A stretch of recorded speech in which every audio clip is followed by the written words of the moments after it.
Hello everyone, welcome to my new blog. तो friends, सभी के घर में दिवाली की सफाई चल रही होगी या फिर मोस्टली अधिकतर लोगों के घर में हो भी गई होगी दिवाली की सफाई। और आज जो है फिर दोबारा से जो है मैंने सफाई अभियान सुबह से चला दिया है। और जो ज़रूरी काम थे नाश्ते खाने के, सबसे पहले मैंने वो फिनिश करे हैं, क्योंकि एक बार क्लीनिंग में लग जाओ तो वे ज़रूरी काम है, उनके लिए टाइम ही नहीं मिल पाता है। उधर मैंने जो है सारी किचन वगैरह मैंने साफ़ कर दी थी, नाश्ता खाना वगैरह बना के। और जिस रूम की सफाई हो चुकी थी ना, उस रूम की मैं शीशे साफ़ कर रही हूँ, विंडो वगैरह सारी साफ़ कर रही हूँ। क्योंकि जब डस्टिंग का सबसे पहले डस्टिंग का काम मैं करती हूँ और उसके बाद ही शीशे साफ़ करने का करती हूँ। क्योंकि अगर शीशे ही पहले साफ़ हो जाएंगे तो फिर धूल मिट्टी वगैरह फिर दोबारा से उसमें जम जाती है। तो ये डाइनिंग रूम की मैंने सफाई जो है करवा चौथ के बाद शुरू की थी, और लिविंग रूम की और जो ड्राइंग रूम है उसकी और बच्चों के रूम की, इन दोनों रूम की सफाई मैं करवा चौथ से पहले कर चुकी हूँ।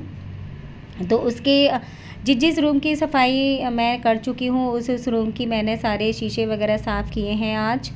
और यहाँ की जो वॉश बेसिन की टाइलें हैं वाइट कलर की, वो भी मैं आज साफ़ कर रही हूँ। मैंने इसको साफ़ करने के लिए बाल्टी में थोड़ा सा सरफ़ डाला है और स्क्रब से साफ़ कर दिया है, और बहुत ही इजी तरीके से साफ़ हो गया था। क्योंकि ज़्यादा अगर गंदी टाइलें रखते हैं ना तो उसमें पता नहीं क्या क्या मिलाना पड़ता है टाइलों को साफ़ करने के लिए, इसीलिए मैं बीच बीच में टाइल साफ़ करती रहती हूँ। तो सरफ़ के पानी से ही, स्क्रब से ही साफ़ हो जाती हैं। तो आप देख रहे होंगे कितनी शाइन कर रही हैं टाइलें। तो मैं आपको एक ही एडवाइस देती हूँ कि एकदम ही सारा जो दिवाली की सफाई का काम नहीं फैलाइए। ऐसा नहीं है कि सुबह से काम शुरू कर दिया रात तक चल ही रहा है। क्योंकि अगर हम ऐसे ही नॉन स्टॉप पूरे दिन सुबह से रात तक अगर लगे रहेंगे ना दिवाली की सफाई में, तो बीमार तो पड़ना ही है। कभी कहीं दर्द हो रहा है, कभी कहीं दर्द हो रहा है। तो अपना भी ध्यान रखना ज़रूरी है। और मैं तो अपनी बता रही हूँ कि मैंने इस तरीके से दिवाली की सफाई की है कि आज एक रूम कर लिया, आज फिर अगले दिन दूसरा रूम कर लिया, फिर एक दिन सारी टाइलें साफ़ कर ली और एक दिन सारी शीशे साफ़ कर लिए। तो इस तरीके से अगर हम दिवाली की सफाई मैनेज करेंगे, चाहे कितना भी बड़ा घर हो, बिल्कुल भी थकान महसूस नहीं होती है। और दोपहर तक 3-4 बजे सुबह से ही शुरू कर देंगे ना, तो और 3-4 बजे तक पूरी जो है सफाई हो जाती है। तो अपना भी ध्यान रखना ज़रूरी है। मैं तो कह रही हूँ उन हाउसवाइफ से कि जो लग रही हैं सफाई में, तो अपना भी ध्यान रखो। और जो है अपने घर का भी अगर हम अपना ध्यान रखेंगे तभी तो हम घर का ध्यान रख पाएंगे, अच्छे से क्लीनिंग कर पाएंगे। क्योंकि मैं आपको इसीलिए ये बात शेयर कर रही हूँ, क्योंकि ना मैं पूरे दिन मेरा सफाई में लग गया था।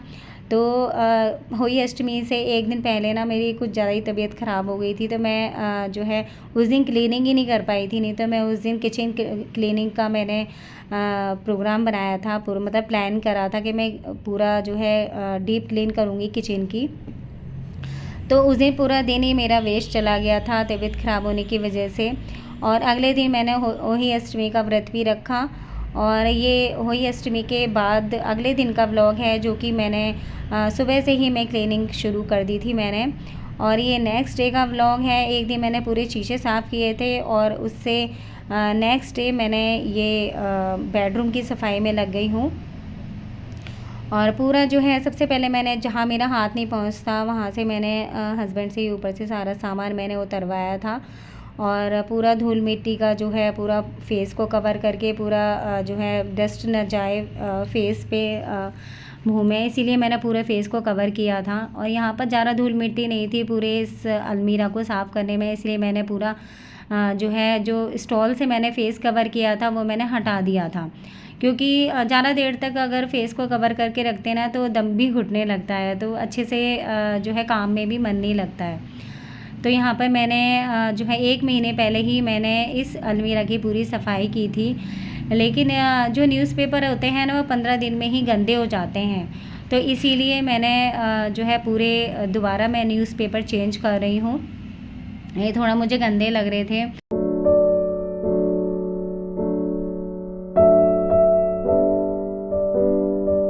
तो फ्रेंड्स इस टाइम ना सभी लेडीज़ इतना बिज़ी होंगी ना कि जो है दिवाली पे इतना काम हो जाता है घर का। किसी के घर में जब वाइट वॉश होता है ना तब तो हालत ही ख़राब हो जाती है, पूरा घर का सामान ही एक जगह इकट्ठा हो जाता है। बस ये है कि वाइट वॉश नहीं होता तब इतना काम नहीं फैलता है। तो यहाँ पर मैं बेडरूम की जो भी थोड़ा बहुत गंदा था सामान रूम के बाहर ले जाके मैं झाड़ रही हूँ, क्योंकि अंदर ना धूल मिट्टी ज़्यादा हो जाती है रूम में, तो पूरे रूम में धूल ही धूल दिखाई देती है। तो इसीलिए थोड़ा जो धूल का जो सामान जो गंदा था वो सारा मैंने बाहर झाड़ दिया है। और सारे जो ब्लैंकेट वगैरह थे और वो मैंने सबसे पहले दूसरे रूम में रख दिए थे ताकि वो गंदे ना हो, क्योंकि ब्लैंकेट वगैरह धोना इतना इजी नहीं होता है। और जो बेडशीट थी ना वो मुझे नेक्स्ट डे मशीन लगा के वॉश करनी है, इसीलिए मैंने वो बेडशीट तो मैंने वहीं पर बिछी रहने दी डबल बेड पे।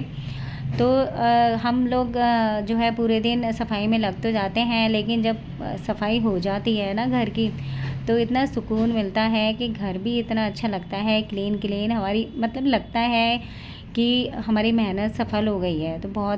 तो आज मैं पूरा ये बेडरूम साफ़ कर दूँगी। और टाइम तो इसमें भी खैर लगता है, अगर डीप क्लीन किसी भी चीज़ की कर रहे हैं ना और ज़्यादा गंदा भी नहीं है, टाइम तो फिर भी लगता है अगर पूरा काम, क्योंकि पूरा घर कमरा ही पूरा ये रूम फैल जाता है। तो आज जो है फिर बेटा तो स्कूल चला गया था, हस्बैंड को मैंने भेज दिया था ऑफ़िस और टिफ़िन वगैरह तैयार करके। और अब जो है मैं नेक्स्ट डे करूँगी किचन क्लीन।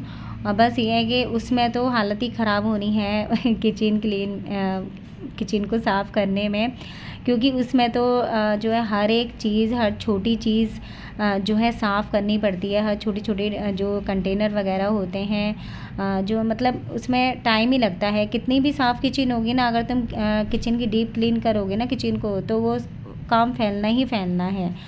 तो किचन क्लीनिंग का भी मैं ब्लॉग आपसे शेयर ज़रूर करूँगी। बस इस बेडरूम को साफ़ करने के बाद ना फिर मेरी एक किचन रह जाएगी, फिर दिवाली की जो है मेरी क्लीनिंग ख़त्म। फिर जो है डेकोरेशन शुरू हो जाएगा, डेकोरेशन का काम मेरा शुरू हो जाएगा धीरे धीरे। कुछ चीज़ें मैंने ऑर्डर भी करी हैं, कुशन कवर वगैरह जो डेकोरेशन की चीज़ें हैं। तो जब पूरा घर डेकोरेट हो जाएगा तो फिर वो भी आपको मैं दिखाऊंगी।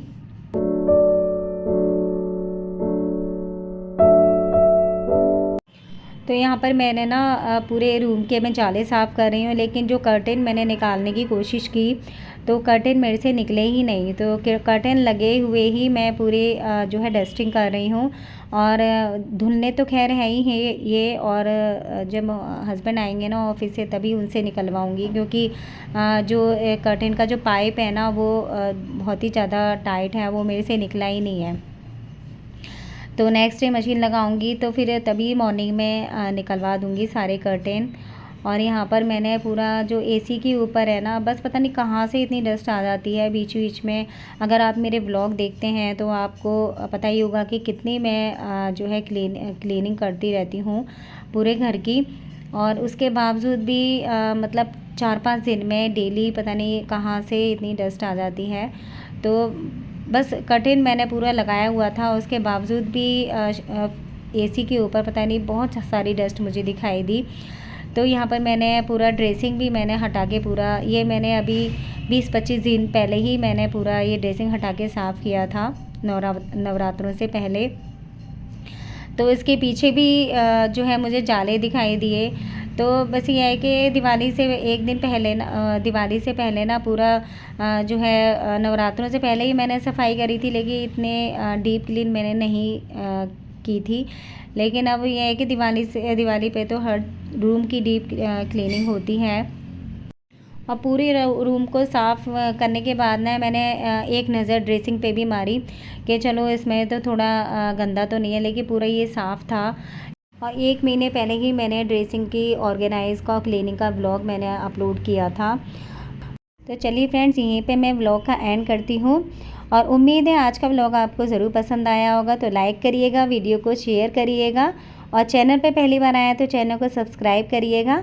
तो मिलते हैं नए व्लॉग के साथ। Take care, bye bye.